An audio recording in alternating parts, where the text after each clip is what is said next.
मंगलवार व्रत कथा। बोलो बालाजी महाराज की जय। एक बुढ़िया थी, वह मंगल देवता को अपना इष्ट देवता मानकर सदैव मंगलवार का व्रत रखती और मंगल देव का पूजन किया करती थी। उसका एक पुत्र था जो मंगलवार को हुआ था, इस कारण उसको मंगलिया के नाम से बोला करती थी।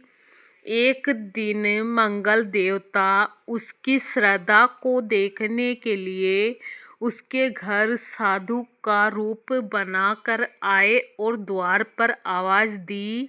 बुढ़िया ने कहा, महाराज क्या आज्ञा है?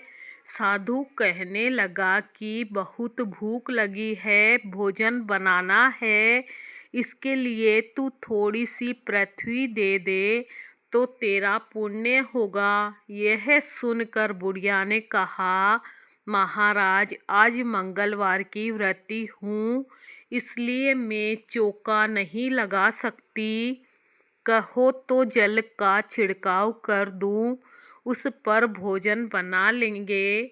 साधु कहने लगा कि मैं गोबर से लिए चौके पर ही खाना बनाता हूँ। बुढ़िया ने कहा, पृथ्वी लीपने के सिवाय और कोई सेवा हो तो सब कुछ करने के वास्ते तैयार हूँ। तब साधु ने कहा, सोच समझकर उत्तर दो, मैं जो कुछ भी कहूँ सब तुमको करना होगा। बुढ़िया कहने लगी कि महाराज पृथ्वी लीपने के अलावा जो भी आज्ञा करेंगे उसका मैं पालन अवश्य करूँगी। बुढ़िया ने ऐसा 3 बार वचन दे दिया। तब साधु कहने लगा कि तू अपने लड़के को बुलाकर औंधा लिटा दे, मैं उसकी पीठ पर भोजन बनाऊंगा। साधु की बात सुनकर बुढ़िया चुप हो गई। तब साधु ने कहा कि बुला लड़के को। अब सोच विचार क्या करती है। बुढ़िया मांगलिया मांगलिया कहकर पुकारने लगी। थोड़ी देर बाद लड़का आ गया।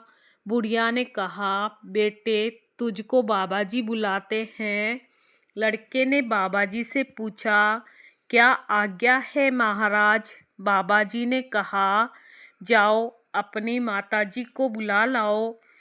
जब माताजी आ गई तो साधु ने कहा कि तू ही इसको लिटा दे। बुढ़िया ने मंगल देवता का स्मरण करते हुए लड़के को औंधा लिटा दिया और पीठ पर अंगीठी रख दी। कहने लगी, महाराज अब जो कुछ आपको करना है कीजिए, मैं जाकर अपना काम करती हूँ। साधु ने लड़के की पीठ पर रखी अंगीठी में आग जलाई और उस पर भोजन बनाया। जब भोजन बन चुका तो साधु ने बुढ़िया से कहा कि अब अपने लड़के को बुलाओ, वह भी आकर भोग ले जाए। बुढ़िया कहने लगी, यह कैसे आश्चर्य की बात है कि उसकी पीठ पर आपने आग जलाई और उसी को प्रसाद के लिए बुलाते हैं। क्या यह संभव है कि अब भी आप उसको जीवित समझते हैं? आप कृपा करके उसका स्मरण भी मुझको न कराइए और भोग लगाकर जहाँ जाना हो जाइए। साधु के अत्यंत आग्रह करने पर बुढ़िया ने जो ही मंगलिया कहकर आवाज लगाई त्यों ही लड़का एक ओर से दौड़ता हुआ आ गया। साधु ने लड़के को प्रसाद दिया और कहा कि माई तेरा व्रत सफल हो गया, तेरे हृदय में दया है और अपने इष्ट देव में अटल श्रद्धा है, इसके कारण तुझको कभी कोई कष्ट नहीं होगा। बोलो बालाजी महाराज की जय।